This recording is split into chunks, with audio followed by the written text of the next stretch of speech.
నమస్తే, welcome to yes news. నేను పుష్ప. బులెటిన్ల ముందుగా హెడ్లైన్స్.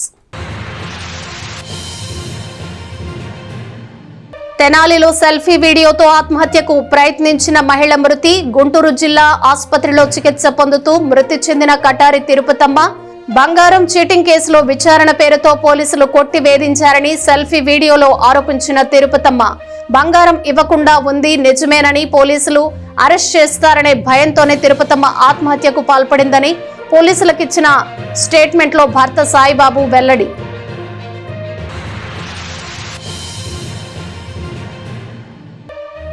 ఒకనాటి 10వ తరగతి విద్యార్థుల ఆత్మీయ సమ్మేళనం 21 ఏళ్ల తర్వాత కలుసుకుని జ్ఞాపకాలను స్మరించుకున్న నేస్తాలు, తాజా అనుభూతులను మూటగట్టుకుని టాటా బై బై చెప్పుకున్న స్నేహితులు.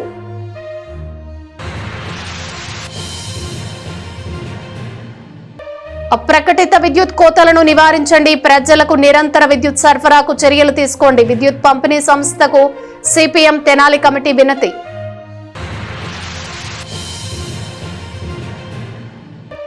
పిల్లి కూనకు పాలిస్తున్న శునకం, జాతి భేదాలు తమకు లేవంటూ చాటుతున్న పెంపుడు జంతువులు.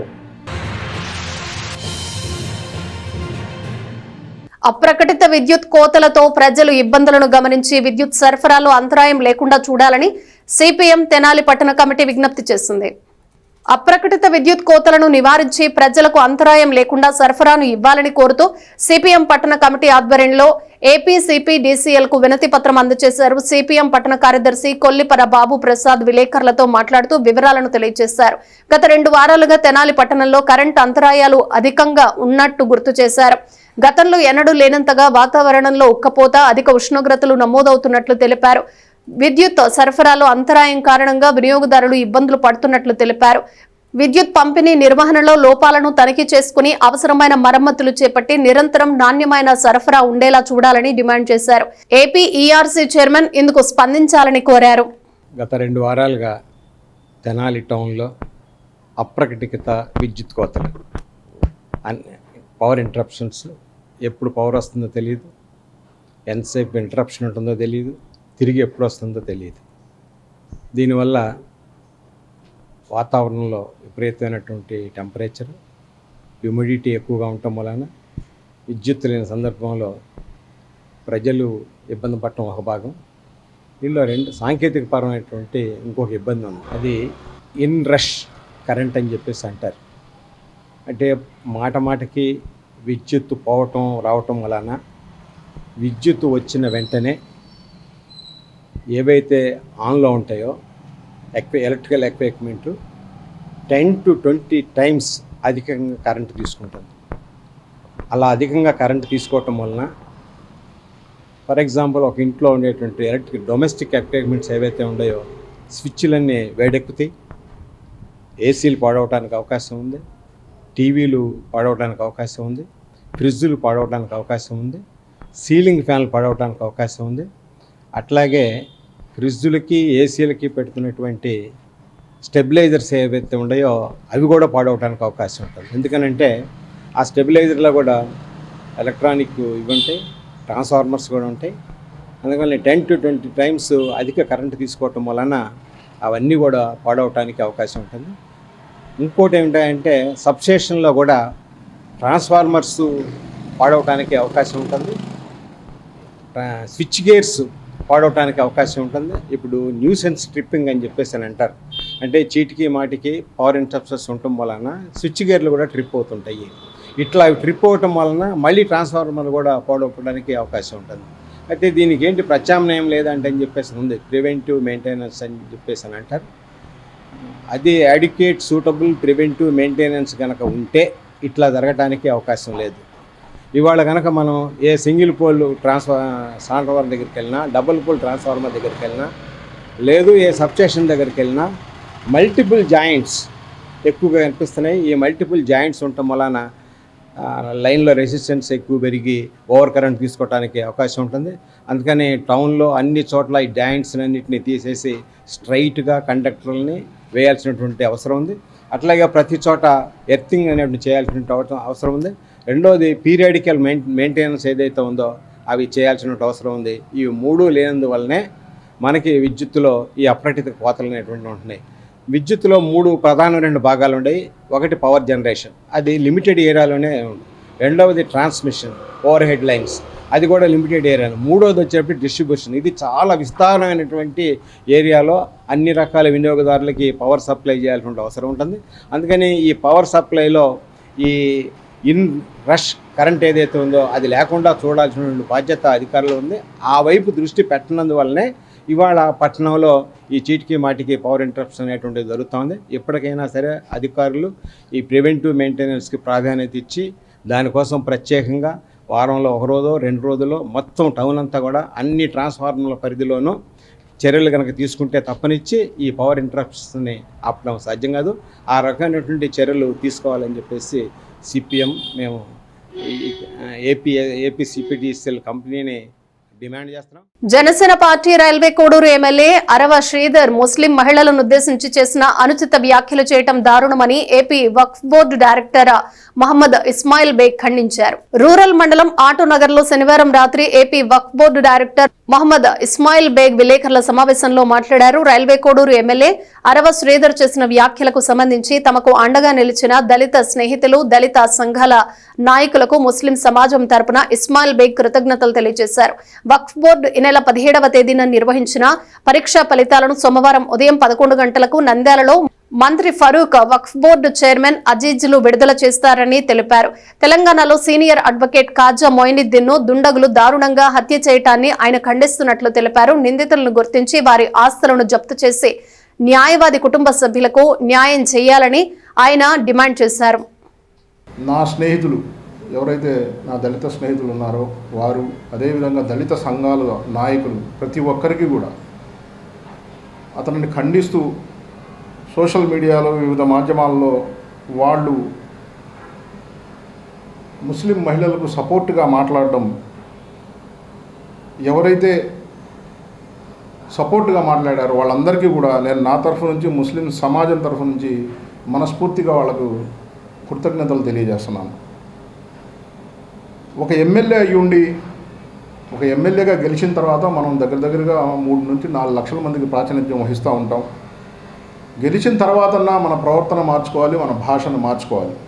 మరి అదేది లేకుండా నోటికి ఏదొస్తే అది మాట్లాడడం, అది కూడా చాలా చిన్న వయసులో వచ్చిన అవకాశాన్ని సద్వినియోగం చేసుకోక రాజకీయ భవిష్యత్తును నాశనం చేసుకుంటున్న అరవ శ్రీధర్ గారికి ఆయన మాట్లాడిన మాటలను నేను ఈ సందర్భంగా తీవ్రంగా ఖండిస్తున్నాను. ఏదైతే ఈయన బాధ్యత ఇప్పుడే నాకు తెలిసింది సోషల్ మీడియా ద్వారా, ప్రభుత్వ విప్గా ఈయన ఏదైతే బాధ్యత నిర్వహిస్తున్నారో దాని నుంచి రాజీనామా చేశారని, అలాగే మా అధ్యక్షులు పవన్ కళ్యాణ్ గారికి ఆ రాజీనామా లేఖను పంపించారని ఇప్పుడే నేను చూశాను. నేను ఈ సందర్భంగా మా నాయకుడు పవన్ కళ్యాణ్ గారికి ఆయన మీద కఠిన చర్యలు తీసుకోవాలని, ఎందుకంటే జనసేన పార్టీ మహిళలకు అత్యంత గౌరవాన్ని ఇచ్చే పార్టీ. మా నాయకుడు ఎన్నికల ముందు చెప్పున్నారు, మహిళల పట్ల అనుచితంగా ఎవరు ప్రవర్తించినా ఉపేక్షించే అవకాశమే లేదని. కాబట్టి ఈయన మీద తగిన చర్యలు తీసుకోవాలని నేను ఈ మీడియా ముఖంగా డిమాండ్ చేస్తున్నాను. అదేవిధంగా 17వ తారీఖున వక్ఫ్ బోర్డు తరఫు నుంచి ఏదైతే మేము తాలిమే హునర్ అనే ఎగ్జామ్ని కండక్ట్ చేశామో ఆ రిజల్ట్స్ని సోమవారం ఉదయం 11 గంటలకు నంద్యాలలో మా గౌరవ మైనారిటీ మినిస్టర్ అయినటువంటి ఎన్ఎండి ఫారూక్ గారు, అదేవిధంగా మా వక్ఫ్ బోర్డ్ చైర్మన్ అయినటువంటి అబ్దుల్ అజీజ్ గారు, అదేవిధంగా వక్ఫ్ బోర్డ్ సభ్యులు మరియు సిఇఓ గారి సమక్షంలో నంద్యాలలో సోమవారం ఉదయం 11 గంటలకు ఈ పిల్లలు ఎవరైతే ఎగ్జామ్ రాశారో వారి రిజల్ట్స్ని విడుదల చేస్తున్నాం. అదేవిధంగా ఈరోజు తెలంగాణలో ఏదైతే ఒక సీనియర్ న్యాయవాది వక్ఫ్ బోర్డు స్థలాల కోసం కోర్టుల్లో పోరాటాలు చేస్తున్న ఖాజా మొయినుద్దీన్ గారిని అత్యంత దారుణంగా పట్టపగలు కారుతో గుద్దించి చంపడాన్ని తీవ్రంగా ఖండిస్తున్నాను. ఎవరైతే ఈ చర్యకు పాల్పడ్డారో వాళ్ళని పట్టుకొని కఠినంగా శిక్షించాలని, ఎవరైతే ఈ చర్యకు పాల్పడి ఎవరైతే ప్రేరేపించారో వాళ్ళ ఆస్తులను జప్తు చేసి ఎవరైతే ఈ న్యాయవాది చనిపోయారో వారి కుటుంబ సభ్యులకు ఆ ఆస్తులు అందజేయాలని తెలంగాణ ప్రభుత్వానికి డిమాండ్ చేస్తూ సెలవు. పట్టణంలో వార్డుల పునర్విభజన ప్రక్రియ శాస్త్రీయంగా జరిగిందని 2-3 వార్డుల్లో స్వల్ప తేడాలను పరిశీలించాలని మాజీ మంత్రి ఎమ్మెల్సీ ఆలపాటి రాజేంద్ర ప్రసాద్ అధికారులకు సూచించారు. మున్సిపాలిటీలో వార్డుల పునర్విభజన ప్రక్రియ జరగటం ప్రజల అభ్యంతరాల కోసమని ముసాయిదా జాబితాలను ప్రకటించడం తెలిసిందే. ఈ నేపథ్యంలో శనివారం రాత్రి TDP Tenali in charge MLC Alapati Rajendra Prasad municipal కార్యాలయానికి వెళ్లారు. వార్డుల పునర్విభజనపై వివరాలను తెలుసుకున్నారు. అవసరమైన సూచనలు చేశారు. గతంలో అశాస్త్రీయంగా జరిగిన వార్డుల విభజనను 2011 జనాభా లెక్కల ప్రకారం శాస్త్రీయంగా చేశారని అభినందించారు. 2-3 వార్డుల్లో కొన్ని ఓట్లు పెరగటం లేదా దూరం అవుతారనే భావన ఉన్నందున సరిచేస్తామని సూచించినట్లు తెలిపారు. విభజన చేయటం జరిగింది. అశాస్త్రీయంగా ఉన్నది శాస్త్రీయంగా చేయటం జరిగింది. ఆ రకంగా మనం చూసుకున్నట్లయితే మన నియోజకవర్గంలో మన మున్సిపాలిటీలో 40 వార్డుల నుంచి 52 వార్డులు అవటం.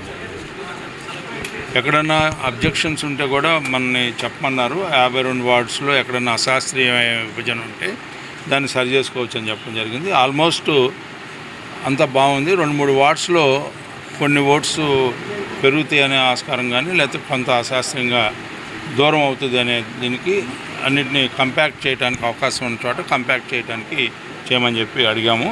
దాన్ని కూడా మంత్రి గారితో కూడా మేము మాట్లాడి ఎక్కడ కూడా కాన్ఫ్లిక్ట్ ఆఫ్ డెసిషన్ అనేది ఎక్కడ కనపట్లేదు. నాకు అంతా కూడా సజావుగా జరిగింది. అందరూ కూడా ఆమోదకరంగా దీన్ని యాక్సెప్ట్ చేయడం జరిగింది. చాలా మంచి సూపర్. నేరం ఒప్పుకోవాలంటూ కొట్టి వేధించారని సెల్ఫీ వీడియో తీసుకుని గడ్డి మందు తాగిన తెనాలికి చెందిన కటారి తిరుపతమ్మ అనే మహిళ గుంటూరు ఆసుపత్రిలో చికిత్స పొందుతూ మృతి చెందారు. వివరాలు ఇలా ఉన్నాయి. తెనాలికి సమీపంలోని బాపట్ల జిల్లా అమృతలూరు మండల గ్రామం కూచిపూడికి చెందిన కటారి తిరుపతమ్మ ఆమె భర్త సాయిబాబు జీవనం కోసం తెనాల్లో నివసిస్తున్నారు. 2022 పట్టణంలో కొత్తపేటలోని సువర్ణ అపార్ట్మెంట్లో సాయిబాబు వాచ్మెన్ గా ఉంటున్నాడు. తిరుపతమ్మ అదే అపార్ట్మెంట్ లోని ఇళ్లలో పాచి పనులు చేసుకుంటూ జీవనం సాగిస్తున్నారు. ఈ క్రమంలో అపార్ట్మెంట్ లో ఉండే వేలూరి స్వర్ణలతకు తిరుపతమ్మ నమ్మకస్తురాలిగా ఉంది. స్వర్ణలత అప్పుడప్పుడు తిరుపతమ్మ దంపతులకు బంగారు వస్తువులను ఇచ్చి తాకట్టు పెట్టి డబ్బులు తెప్పించుకుంటూ ఉండేవారు. ఈ క్రమంలో తిరుపతమ్మ కుటుంబ అవసరాలకు అడిగినప్పుడు కూడా స్వర్ణలత తాకట్టు పెట్టుకుని వాడుకొమ్మని ఆభరణాలు ఇస్తూ ఉండేవారు. ఇలా పరస్పరం అవసరాలకు స్వర్ణలత బంగారు ఆభరణాలను తాకట్టు పెట్టడం అనేది తిరుపతమ్మ దంపతుల ద్వారా జరిగేది. 2 సందర్భాల్లో తాము తీసుకున్న డబ్బులను ఆ దంపతులు తిరిగి ఇచ్చేశారు. 3వసారి తీసుకున్న బంగారాన్ని విడిపించి ఇవ్వకుండా తనను మోసం చేశారంటూ స్వర్ణలత స్థానిక 1 టౌన్ పోలీస్ స్టేషన్ లో ఫిర్యాదు చేశారు. దీనిపై పోలీస్ స్టేషన్ కు పిలిపించిన పోలీసులు ఉదయం నుంచి సాయంత్రం వరకు ఉంచి విచారించారు. మళ్లీ పిలిపించినప్పుడు రావాలని పంపేశారు. ఆ తర్వాత తిరుపతమ్మ మారిస్పేటలో తన అత్తయ్య వాచ్మెన్ గా ఉంటున్న అపార్ట్మెంట్ కు శనివారం వెళ్లారు. ఉదయం 10 గంటల ప్రాంతంలో ఆ రూమ్ వెనుకకు వెళ్లి సెల్ఫీ వీడియోను తీసుకుని గడ్డి మందు తాగింది. ఈ విషయం తెలిసిన సాయిబాబు వారి కుమారుడు తిరుపతమ్మను తెనాల్లోని జిల్లా ప్రభుత్వ ఆసుపత్రిలో చేర్చారు. మెరుగైన చికిత్స కోసం ఆమెను గుంటూరు ప్రభుత్వ ఆసుపత్రికి తరలించారు. అక్కడ చికిత్స పొందుతూ ఆదివారం తెల్లవారుజామున మృతి చెందింది. మృతురాలు తన సెల్ఫీ వీడియోలో కేసు పెట్టి పరువు తీశారని, పోలీసులు కొట్టి వేధించారని వెల్లడించారు. పోలీసులు శనివారం రాత్రి పొద్దుపోయాక తిరుపతమ్మ భర్త సాయిబాబు నుంచి తీసుకున్న స్టేట్మెంట్ లో స్వర్ణలతకు బంగారం ఇవ్వాల్సింది నిజమేనని అంగీకరించారు. అలాగే పోలీస్ స్టేషన్ లో ఆమె భర్త మరొక వ్యక్తి బంగారం వసూలు చేస్తాం, ఇంకా రావాల్సింది ఉంది అనటం పోలీసులు కేసు పెట్టి అరెస్ట్ చేస్తారేమోనన్న భయంతో తన భార్య ఆత్మహత్యకు పాల్పడిందని వివరించారు. అందరికీ నమస్కారం. నేను ఈ వీడియో తీయడానికి కారణం ఏంటంటే, మేము చెయ్యని నేరాన్ని మమ్మల్ని కావాలని ఇచ్చేశారు. పోలీసుల ద్వారాగా మమ్మల్ని కొట్టించారు. అసలు మేమే నేరం చేయలేదు. ఆమె బంగారం ఆమెకి ఇడిపించి ఇచ్చాం.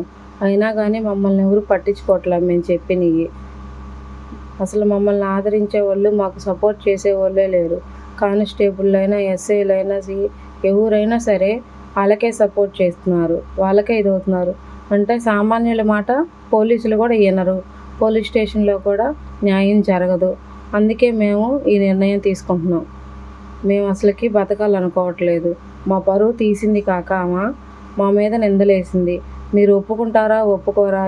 మీరు ఒప్పుకోవాల్సిందే, మీరు చేయాల్సిందే. మీరు తప్పు చేశారు, మీరు బంగారం ఎత్తుకెళ్ళారు, మీరు ఒప్పుకోండి అని చెప్పి నన్ను మా ఆయన్ని రాత్రి అంతా నిన్న పొద్దున్న నుంచి రాత్రి దాకా కొడుతూనే ఉన్నారు పోలీసులు.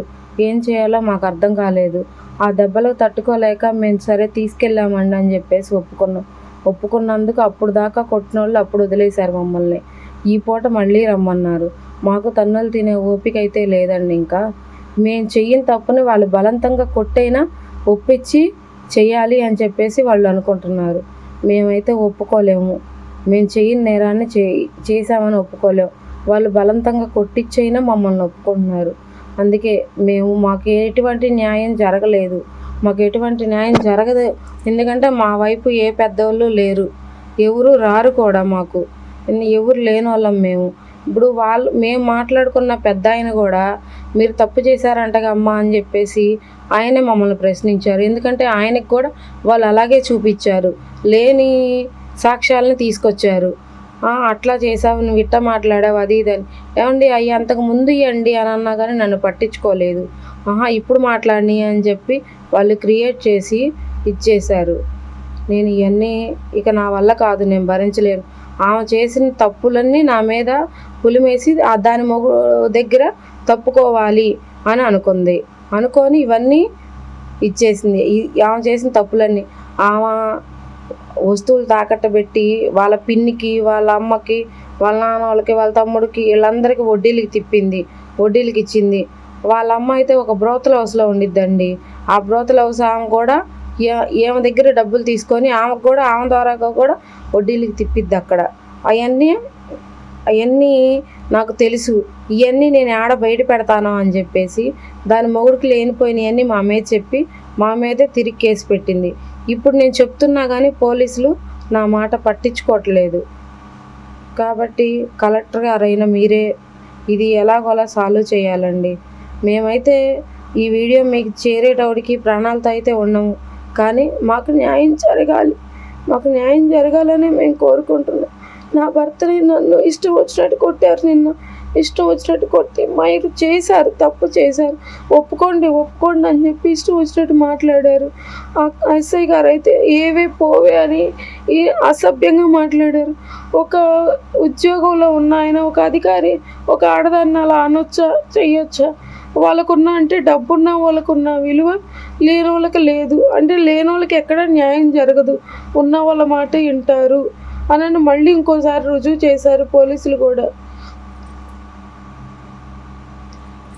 ఆమె చేసిన తప్పులు ఆమెకి వాళ్ళ మరిదికి ఉంది, ఎఫ్ఐఆర్ ఉంది.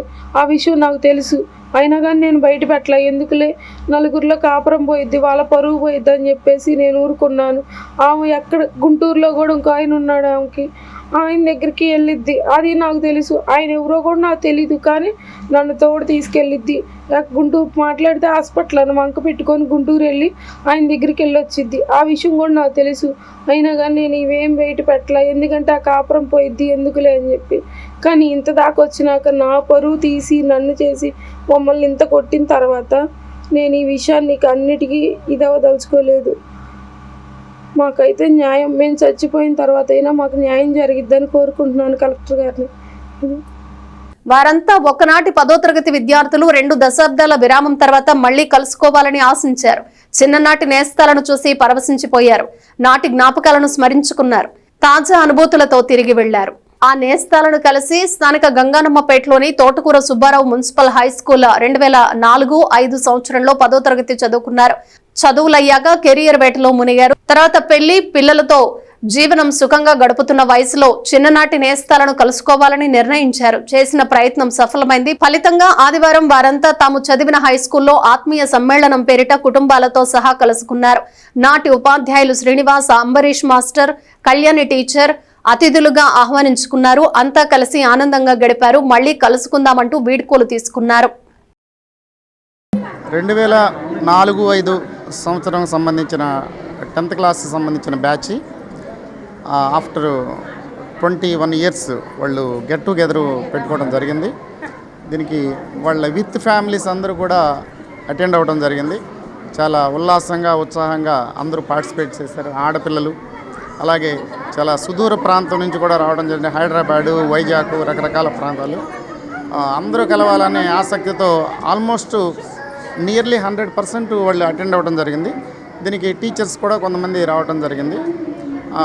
స్కూల్లో ఉన్న కన్స్ట్రక్షన్ వర్క్ దృష్ట్యా అక్కడ పెట్టుకోలేకపోయారు. నెక్స్ట్ టైము అదే స్కూల్లో జరుపుకుంటారని ఆశిస్తున్నాము. అలాగే వాళ్ళ యొక్క నాస్టాలజీ అంటే గత స్మృతులన్నీ కూడా నెమరు వేసుకొని ఒకళ్ళతో ఒకళ్ళు పిల్లలతో చక్కని ఫోటోలు దిగి మళ్ళీ ఒక మధుర స్మృతిని నెమరు వేసుకుంటూ దాన్ని మరొక స్మృతిగా జ్ఞాపకంగా గుర్తుపెట్టుకున్న ఈ గెట్ టుగెదర్ కార్యక్రమం చాలా విజయవంతమైంది.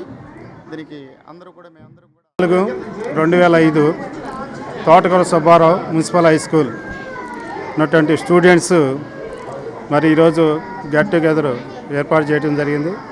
ఆ పూర్వ విద్యార్థులంతా కూడా చక్కగా డిసిప్లిన్తో క్రమశిక్షణతో చదువుకొని వాళ్ళ యొక్క జీవితంలో స్థిరపడటం జరిగింది. సాఫ్ట్వేర్ రంగంలో, తర్వాత వ్యాపారంలోనూ మరియు వివిధ రకాల బిజినెస్లో మరి వాళ్ళు స్థిరపడి ఈరోజు ఇక్కడ మరి ఆ పూర్వ విద్యార్థులంతా కలుసుకొని మరి అప్పుడు చెప్పినటువంటి బోధన చేసినటువంటి ఉపాధ్యాయులందరూ కూడా ఒకసారి స్మరించుకుంటూ ఈరోజు మమ్మల్ని ఇక్కడ కలపడం జరిగింది. మరి ఆ విద్యార్థులంతా కూడా భవిష్యత్తులో మంచి స్థానాలు ఉన్నత స్థితిలో ఉండాలని చెప్పేసి మేమంతా కోరుకుంటున్నాం. చాలా సంతోషపడుతున్నాం, చాలా ఆనందించదగ్గ విషయం. మరి గవర్నమెంట్ స్కూల్లో చదివినటువంటి విద్యార్థులు ఈ విధంగా మేము చేసినటువంటి కృషికి మేము ఆ రోజు నాటినటువంటి మొక్క ఈరోజు పెద్ద మహావృక్షమై మా కళ్ళ ముందల వాళ్ళు ఇంకా 10 మందికి నీడనిస్తుంటే చాలా హ్యాపీగా సంతోషంగా ఉంది. మరి ఉపాధ్యాయుడిగా మేము కోరుకునేటువంటిది అదే, వాళ్ళ శ్రేయస్సే. వాళ్ళ పిల్లలు వాళ్ళు కూడా మరి ముఖ్యమైనటువంటి ఉన్నత స్థితిలో పోవాలని చెప్పేసి ఉండాలని చెప్పేసి కోరుకున్నాం. భగవంతుడు వాళ్ళకి మంచి ఆయురారోగ్యాలు ప్రసాదించాలని, అలాగే వాళ్ళకి చెప్పినటువంటి బోధన గావించిన మా పిల్లలు కూడా మరి చక్కగా జీవితంలో సెటిల్ అవ్వడం జరిగింది. మా అబ్బాయి మరి వాళ్ళిద్దరు కూడా డాక్టర్లు. వాళ్ళకి మెడికల్ పరంగా ఏ సహాయం అవసరమైనా కానీ మరి వాళ్ళకి ఆ వంతు సహాయ సహకారాలు అందిస్తామని చెప్పేసి కోరడం జరిగింది. అబ్బాయి కార్డియాలజిస్టు, కోళ్ళ న్యూరాలజిస్టు. అట్లాగే మా అమ్మాయి కూడా సాఫ్ట్వేర్ రంగంలో ఉంది. వాళ్ళకి మరి మా పిల్లలతో వాళ్ళు కూడా సమానం. వాళ్ళకి ఏ సహాయం కావాలన్నా మెడికల్ పరంగా వాళ్ళకి మరి పూర్తి సహాయ సహకారం ఉంటాయని చెప్పేసి తెలియజేస్తూ ఈరోజు మమ్మల్ని వాళ్ళు అభినందించినందుకు మేము ఎంతో సంతోషపడుతున్నాం. వాళ్ళు సంవత్సరాల తర్వాత కలిసాము. ఈ విధంగా మా టీచర్స్ అందరినీ ఇలా సన్మానించడం కానీ, మేమందరం మా బ్యాచ్మేట్స్ అందరం కుటుంబాలుగా కలవడం మాకు చాలా సంతోషంగా ఉంది. చాలా రాష్ట్రాల నుండి మేము దాటే వచ్చాము కుటుంబాలుగా. ఎందుకంటే మేమందరం కలవాలి, ఇది మన సమాజానికి ఒక మాదిరిగా ఉండాలి. చదువుకున్నామా, ఆ ప్లేస్ వదిలేసామా, మర్చిపోయామా అని కాకుండా బాల్యం అనేది ఒక అందమైంది. అది ఎప్పుడు గుర్తుపెట్టుకుని మన కుటుంబానికి ఆ అందమైన పత్రికని మన కుటుంబానికి ఒక మాదిరిగా చూపించాలి అనేది మేము ఇక్కడ ఈ గెట్ టుగెదర్ ద్వారా సమాజానికి తెలియజేయాలనుకున్నాము. మా టీచర్స్ అందరినీ ఇలా సన్మానించడం, కలుసుకోవడము, వాళ్ళ ఆగర్భ శత్రువు అనుకునే పిల్లి కూనకు పాలిస్తోంది బ్రూనో అనే పేరు గల డాష్ హౌండ్ జాతికి చెందిన శునకం. తల్లి ప్రేమకు అవధులుండవు, తమకు జాతి భేదాలు కూడా లేవు అని చాటుతోంది. పట్టణానికి చెందిన సమాజ సేవకులు, జంతు ప్రేమికుడు అయిన తన్నీరు శివశంకర్ కు 2 నెలల క్రితం లేని పిల్లి పిల్ల రోడ్డు మీద కనిపించింది. ఆ పసికూనను జాగ్రత్తగా ఇంటికి తీసుకువెళ్లి దాని ఆలన పాలన చూస్తున్నారు. ఇంతలోనే వారి ఇంట్లోనే ఉంటున్న పెంపుడు శునకం బ్రూనోకి పిల్లి పిల్లలకు మధ్య మంచి సాన్నిహిత్యం ఏర్పడింది. ఇదే సమయంలో తల్లిపాల కోసం వెతుకుతున్న పిల్లి పిల్ల ఆ శునకం చనులను చీకటం ప్రారంభించింది. అప్పటి వరకు గర్భం దాల్చని పిల్లలను కనని ఆ శునకం పిల్లి కూన పాలు చీకుతూ ఉంటే ఏమీ అనకుండా కూర్చుంది. ఆ విధంగా చేస్తున్న తరుణంలో అనూహ్యంగా ఆ శునకం చనుల నుండి పాలు రావటం ప్రారంభమైంది. అప్పటి నుంచి ఆ పిల్లి కూన శునకం పాలు తాగుతూ తల్లి పిల్లల్లా కలిసిమెలిసి జీవిస్తున్నాయి. చూపరులను ఆశ్చర్యపరుస్తున్నాయి. బులెటిన్ ముగించే ముందు హెడ్లైన్స్ మరోసారి. తెనాలిలో సెల్ఫీ వీడియోతో ఆత్మహత్యకు ప్రయత్నించిన మహిళ మృతి. గుంటూరు జిల్లా ఆసుపత్రిలో చికిత్స పొందుతూ మృతి చెందిన కటారి తిరుపతమ్మ. బంగారం చీటింగ్ కేసులో విచారణ పేరుతో పోలీసులు కొట్టి వేధించారని సెల్ఫీ వీడియోలో ఆరోపించిన తిరుపతమ్మ. బంగారం ఇవ్వకుండా ఉంది నిజమేనని పోలీసులు అరెస్ట్ చేస్తారనే భయంతోనే తిరుపతమ్మ ఆత్మహత్యకు పాల్పడిందని పోలీసులకిచ్చిన స్టేట్మెంట్లో భర్త సాయిబాబు వెల్లడి.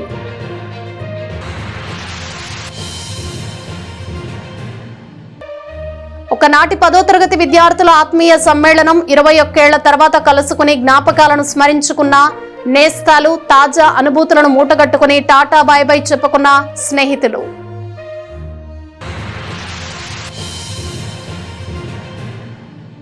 అప్రకటిత విద్యుత్ కోతలను నివారించండి, ప్రజలకు నిరంతర విద్యుత్ సరఫరాకు చర్యలు తీసుకోండి. విద్యుత్ పంపిణీ సంస్థకు సిపిఎం తెనాలి కమిటీ వినతి.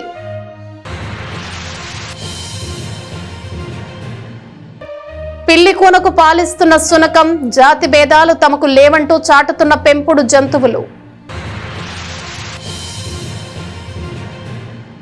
ఇవి బులెటిన్ విశేషాలు. Keep watching yes news.